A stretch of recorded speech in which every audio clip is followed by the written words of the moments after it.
Programa de opinión de producción nacional con elementos de lenguaje, salud, sexo y violencia, que solo bajo la supervisión de padres, madres, representantes o responsables es apto para niños, niñas y adolescentes.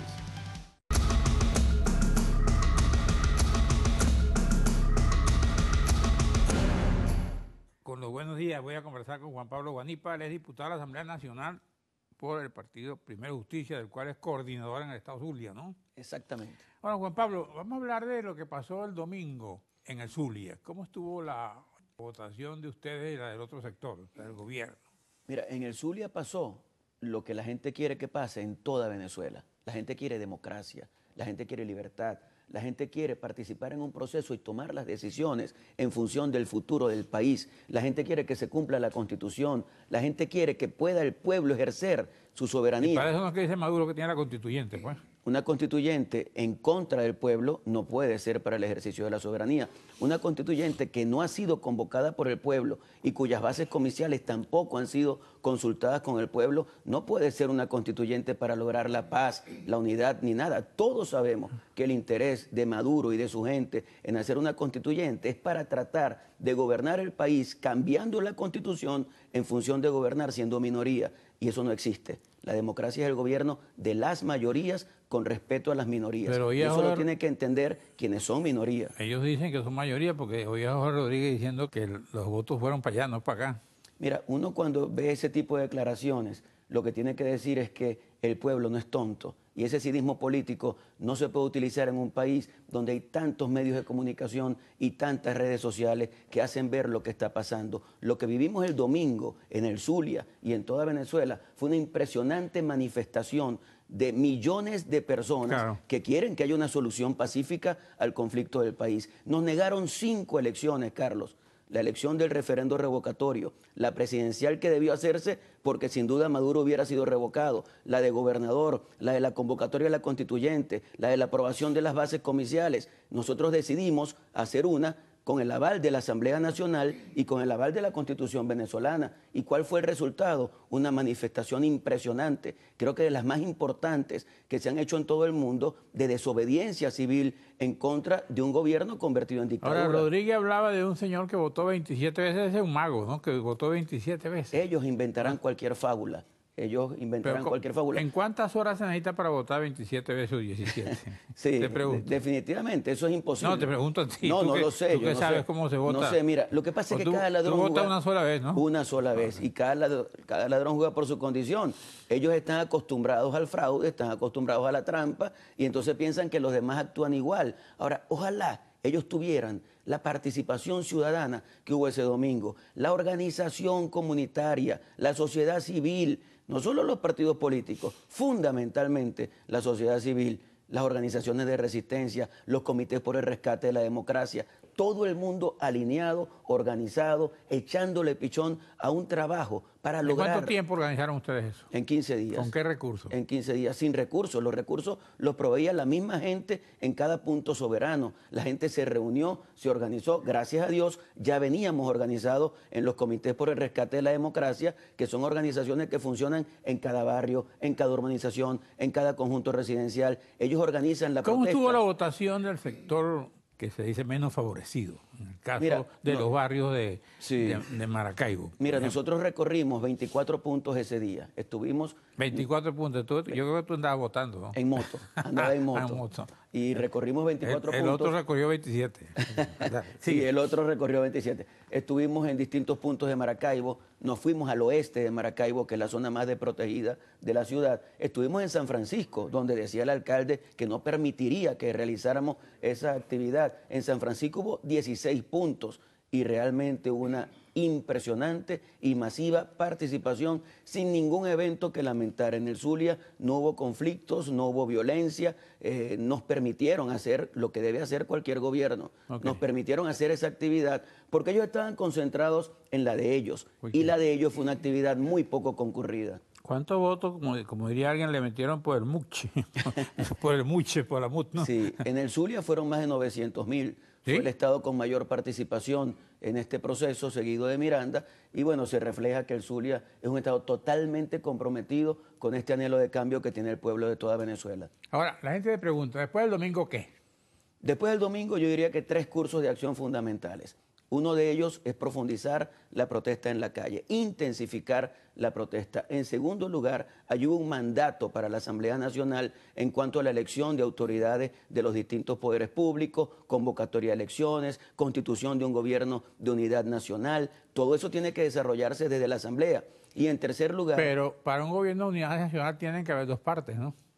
Mira, nosotros siempre hemos dicho que cualquier negociación sería válida en Venezuela si tuviéramos un interlocutor en el cual confiar. Lamentablemente, en este gobierno convertido en dictadura es muy difícil confiar porque se han hecho intentos en el pasado de diálogo, de negociación, de acuerdos que no se han concretado, porque ellos se comprometen con 5 puntos y ninguno de los puntos lo cumplen, cosa que ha dicho hasta el Papa a través de sus representantes. Entonces, es muy difícil lograr un diálogo si tú tienes un interlocutor que no es confiable, y es el caso de Maduro y de la gente que lo acompaña. Pero ellos tienen una organización, ¿no? Y tienen una población electoral importante. ¿Cómo puedes Cada vez más disminuida, por cierto. Ok. ¿Cómo llegas tú a un acuerdo nacional sin que esa gente participe? Yo creo que cumpliendo la Constitución. Lo que ha pasado en este país es que quienes están en el gobierno no han entendido que pasaron a ser minoría. Cuando nosotros fuimos minoría, íbamos a la Asamblea Nacional y hacíamos todo el esfuerzo de ser un partido de oposición respetando a la mayoría. Ellos, siendo hoy minoría, lo que han hecho es desconocer la voluntad del pueblo y la decisión del pueblo. Y lo más evidente es lo que ha pasado en Venezuela después de las elecciones del 6 de diciembre, cuando por distintas vías han intentado impedir el funcionamiento de la Asamblea Nacional. Ellos tienen que asumir que la democracia es el gobierno de las mayorías y no pueden asumir que no van a respetar a la democracia y no van a hacer más elecciones en este país, que es lo que han hecho en los últimos tiempos. Insisto, no hicieron el revocatorio, no hicieron todas las elecciones que he mencionado y pretenden mantenerse en el poder sin el apoyo del pueblo. Bueno, tenemos que ir a un receso. Juan Pablo Guanipa, regresamos inmediatamente. De acuerdo.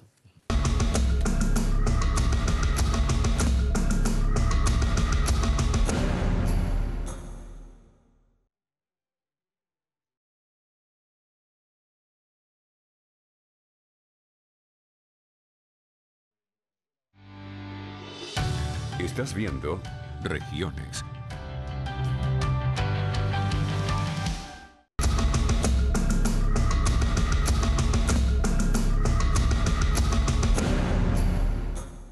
Bueno, aquí veo un panorama.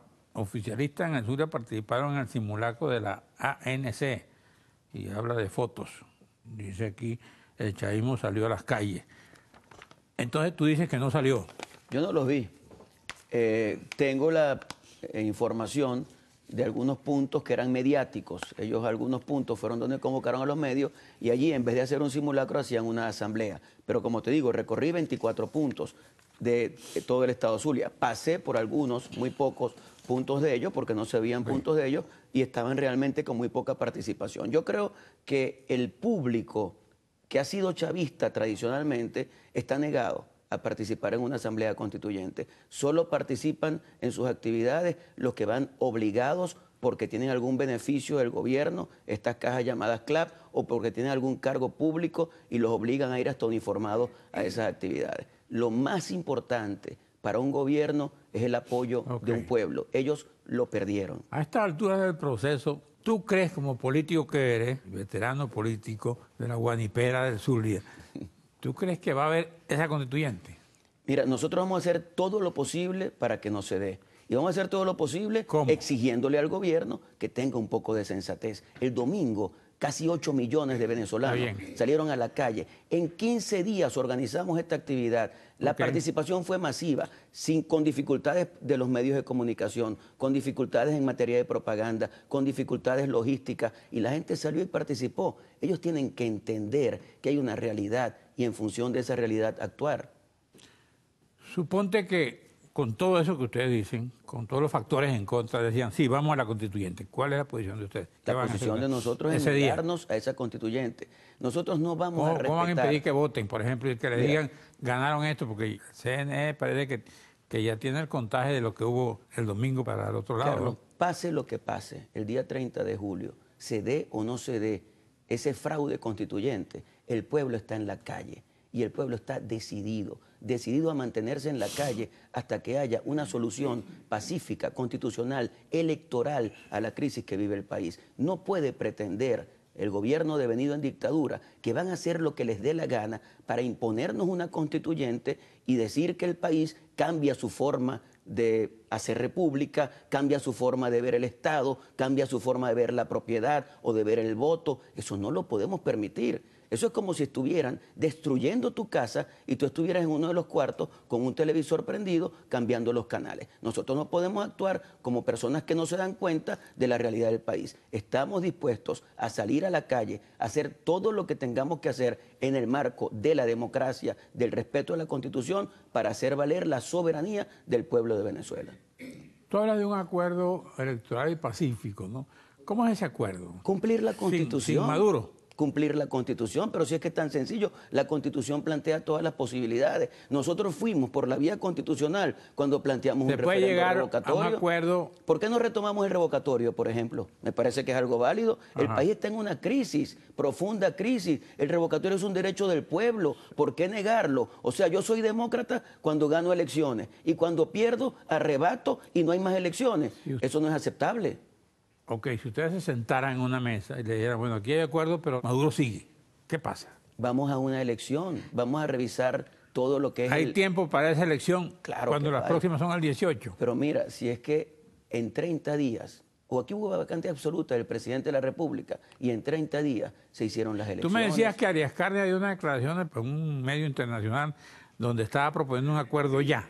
Lo vi a Arias en un medio de comunicación internacional diciendo que era urgente un acuerdo ya. Ahora, yo te digo lo que te dije en el segmento anterior, es muy difícil conversar con gente que no tiene respeto ni siquiera por su palabra. Pero el hecho de que Arias Cárdenas, que es un factor importante en ese movimiento, esté planteándolo, no significa que él pueda empujar a los otros. Es que uno no con tiene Arias, o no tiene influencia. Uno con Arias no sabe a qué atenerse. Es otra cosa. Porque es una persona que ha tenido una vida política tan volátil que de repente ha estado apoyando a Chávez, pero no sabía si estaba apoyando a Irene Sáez. Después dejó a Chávez y se fue como candidato presidencial. Después quiso regresar. Entonces, apoyó la Arias gallina. ha perdido el... Apoyó una gallina, ¿no? Sí, exactamente. Arias ha perdido la confianza de todos los factores de este país. Entonces es muy difícil que él sea un factor para poder lograr un acuerdo. Yo creo que aquí lo importante, el acuerdo más importante de este país es el respeto a la Constitución. Si nosotros nos ceñimos a lo que dice la Constitución, el país podrá salir de esta crisis tan profunda. Y si Arias Cárdenas ha perdido la confianza, ¿por qué es gobernador del Zulia ahorita?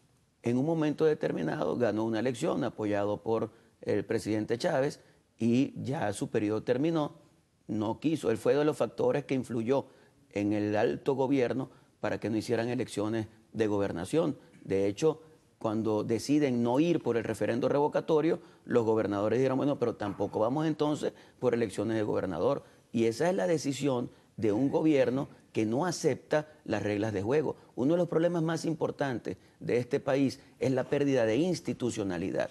Lo que tenemos que hacer cuando esta gente salga del poder y respiremos un poco más los venezolanos y logremos confianza. ¿Cuándo crees tú que esta gente salga del poder? Mira, yo creo que estamos cerca de eso. Yo no puedo vaticinar absolutamente nada. Solo sé que cada día que pasa nos acercamos mucho más a un desenlace que tiene que ser pacífico y que tiene que ser... ¿Cómo influirá este resultado del domingo que ustedes tienen, que se ha presentado, sobre la decisión de gobierno, por ejemplo? Sobre los cambios que pueden hacer en el gobierno. Lo que hicimos el domingo... Del otro lado dicen que ellos son los ganadores. Bueno, claro, ellos intentan negar la realidad, pero cuando la realidad te abruma, eso es como si viniera, imagínate tú, una hipotética situación que no creo que nunca se presente, que frente al lago de Maracaibo esté parado Maduro y Tibisay Lucena y el presidente del Tribunal Supremo de Justicia y venga de repente un tsunami, que es el pueblo de Venezuela, y los tres se paren frente al tsunami y digan, párate ahí, ustedes no pueden seguir, no... detente tsunami. Bueno, el pueblo va a arrasar con eso. El pueblo está en la calle. El pueblo está decidido y está decidido a que se respete su soberanía y su voluntad. No va a poder hacer absolutamente nada, Nicolás ni su gente. Nos llegó el tsunami del tiempo y se acabó esto. Pero no van a poder hacer nada en contra de este pueblo. Gracias, Juan Pablo Guanipa, gracias a ustedes, televidentes. Nos veremos aquí mañana a esta misma hora.